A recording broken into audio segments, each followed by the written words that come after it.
Loktar, friends. Hey everybody, it's Jason Blaha here, and it's time for another Orc Mode workout. As people can see, I am halfway shifted to my concurrent training. They're going to be like, wait, you're squatting and deadlifting in the same day? Yes, I am. You're doing slightly lower reps on Monday? Yes, I am, because what we're about to do is max effort is going to be the first couple of days every week, and then we're going to do more volume on the back half of the week. All right, that's how I'm going to set up my concurrent. Now, does that mean it's always going to be repetition method near the back half of the week? No, we're going to eventually do some speed work and stuff, but I'm going to rotate it through in different phases and blocks. So, went a little heavier today, and you know what? I feel good. I did 3 triples with 365 on the squat. That means we'll be back to 400, 405 for my heavier sets coming up very, very soon, right? My lower back is pretty well rehabbed. Now I can focus on regaining some of that muscle. And, you know, some people are saying, Jason, you know, why haven't you updated your body weight? Because my body weight hasn't changed. I have literally done nothing but recomp since the last DEXA scan. My legs are bigger. They look bigger in the mirror. They're bigger in pants. Like, I can tell I've regained some of the lost muscle.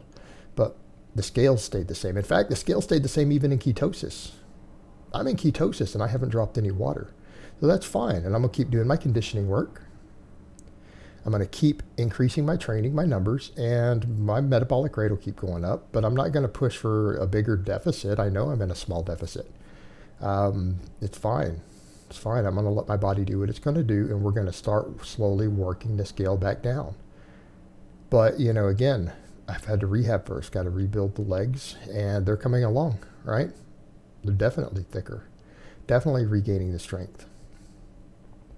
So that's good. I'm going to need that work capacity. I'm going to need that extra metabolic rate. And I think with the conditioning work, that's going to help a lot. You know, my actual GPP work, conditioning and stuff I'm doing is going to help tremendously as I regain strength and leg muscle. And then we're going to keep working down towards 200. So you guys are like, what are you at? I'm still 215, guys. I'm still 215, just like on the last DEXA scan. I haven't lost weight. I've probably lost a little body fat. I might be a full percentage lower on body fat. Maybe.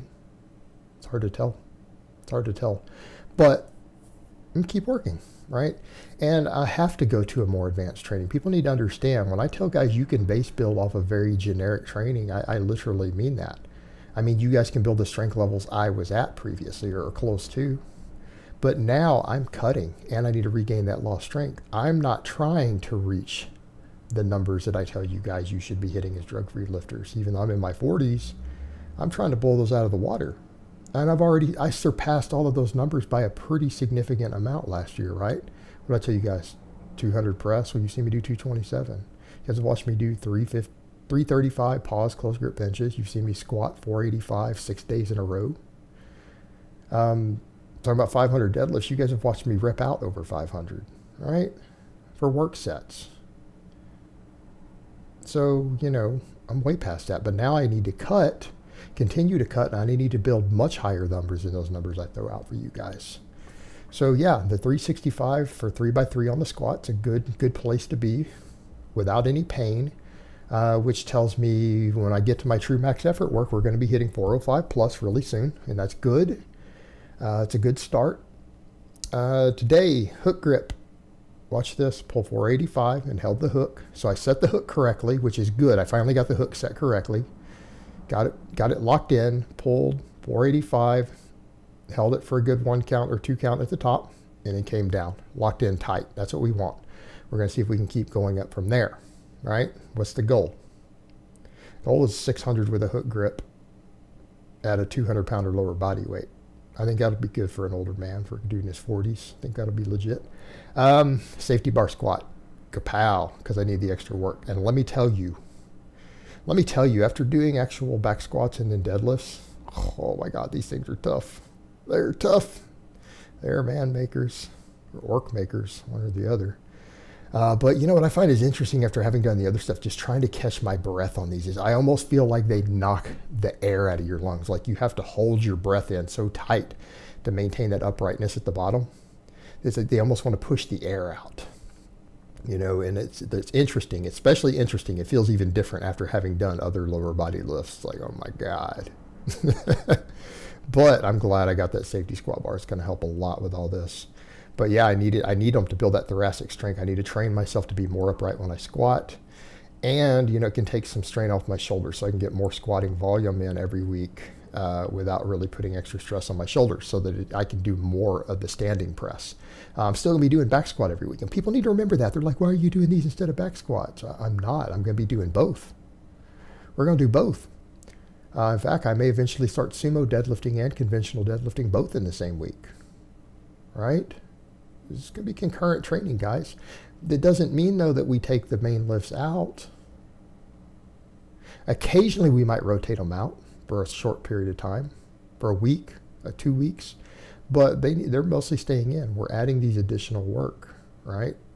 We're adding these additional exercises for the slight exercise variation, for certain weak point training and classic weak points. I have my own historic weak points. I need to make sure that they go away as far as my big lifts.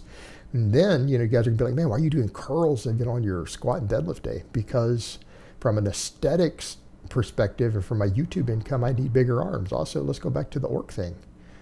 I mean, what does an orc look like? An orc looks like a power lifter with big biceps. That's what they look like.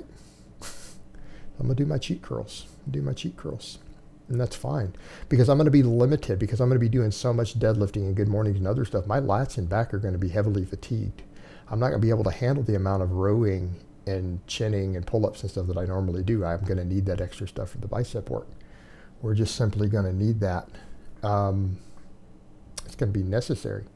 So again, I'm going to do these curls. So yeah, I did 4 sets today. Notice I did them slightly heavier and a slightly lower reps so than my other days. And the other days I'll probably go a hair lighter. So it's still it's gonna ease into concurrent stuff. My heavier days we're even gonna go do like 6s instead of 8s on things like cheat curls. Because again, there's still gonna be some concurrent training even with the curls. But notice it getting the veins. Look at that. A little bit of bicep vein. Look at that forearm vein. It's starting to come along. Now, got a ways to go. But again, doing these extra cheat curls, it's going to help. It's going to help completely. Also, cheat curls, if you guys have seen the EMG data, what do we know about these? They work your spinal erectors and they work your abs pretty heavily. They're almost as good as a squat for those things, aren't they? So we're getting a nice full body exercise, even though it's technically a bicep exercise because we're doing it as a multi-joint movement and the amount of core stuff involved, right? This is good. This is serving multiple purposes. That's why I tell guys trying to isolate muscles is so ridiculous that you're basically a moron who doesn't know physiology. If you believe in isolating muscles or even trying, it's actually a stupid concept. It really is. Everything should be serving more than one purpose. Like, why would you waste time with something that's only going to have one purpose? So in this case, 2 functions of the bicep being worked. All right. And it's a core exercise. Well, that's a win. That's what we want. That's what we need to be looking for. Every exercise that you do better do more than one thing. If you can only think of one benefit of any exercise that you do, it's garbage. It's a complete waste of time, has no place in your training. That's how I feel about it. You better find multiple uses for an exercise. Because if you can't, that means that there's another exercise out there that could be doing the same function of whatever you're doing that exercise for, plus something else of benefit to you. You need to find something better. And that's just my general philosophy. But yeah, I think my arms are growing. They're definitely getting more veins, definitely getting more vascular, but the conditioning, the cutting, all of that, that matters. So it's coming along. And then after the curls, immediately after, I did some light standing crunches. Why standing crunches? Well, because you can replicate your squat and deadlift. As far as the hip hinge, it's the reverse of that. All right. What do we do as any sort of athlete? I don't care whether you're power lifter, boxer, MMA fighter. Most of the time, you're going to be hitting the guts. You're going to be standing on your feet. All right. So we need to be looking in terms of that. Is this going to help us potentially with the other stuff that we're doing? Right. Everything is on our feet. I mean, the only counter argument could be made, maybe a grappler who does floor work. Right. Maybe. You know, but the most of the time when you're hitting the guts, even in a contact sport, you're going to be on your feet. And then we come over to strength athletes. Talk about improving your squat, your deadlift, your standing press. You're standing on your feet. You got to learn how to contract your abs while driving those feet into the ground, right? So That's why we do it. And it doesn't need to be that heavy. It's just a finisher. All right, guys, so that's really all I have to say on that today. I hope it's been informative, and I will talk to you guys next time.